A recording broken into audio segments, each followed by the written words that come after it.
Hello guys, তো আমি চলে এসেছি তোমাদের সামনে সম্পূর্ণ নতুন ধরনের একটা ভিডিও নিয়ে। আর আমি আজ আমার ফেসটা ভালোভাবে সেভ করব, তো সেটাই তোমাদের সাথে শেয়ার করব।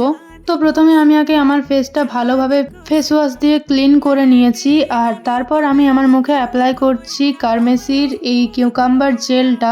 তোমরা চাইলে কিন্তু এর বদলে ফেসিয়াল অয়েল বা কোনো রকমের ময়শ্চারাইজার ইউজ করতে পারো, যাতে ভালোভাবে গ্লাইড করা যায়। না হলে কিন্তু অনেক সময় কেটে যাওয়ার সম্ভাবনা থাকে, আর মুখে কেটে গেলে কীরকম বাজেভাবে দাগ হয়ে যায় সেটা তো আশা করি তোমরা সকলেই জানো। তবে হ্যাঁ, তোমরা যদি ফেসিয়াল অয়েল বা কোনো রকমের ময়শ্চারাইজার ইউজ করো তাহলে কিন্তু শেভিংয়ের পরে খুব ভালোভাবে ফেস ওয়াশ দিয়ে মুখটা ক্লিন করে ময়শ্চারাইজার অ্যাপ্লাই করতে হবে। আর জানো তো, আমি না কোনোদিন বাইরে থেকে আইব্রো করিনি, কারণ আমার ভীষণ ব্যথা লাগে দেখে পরই।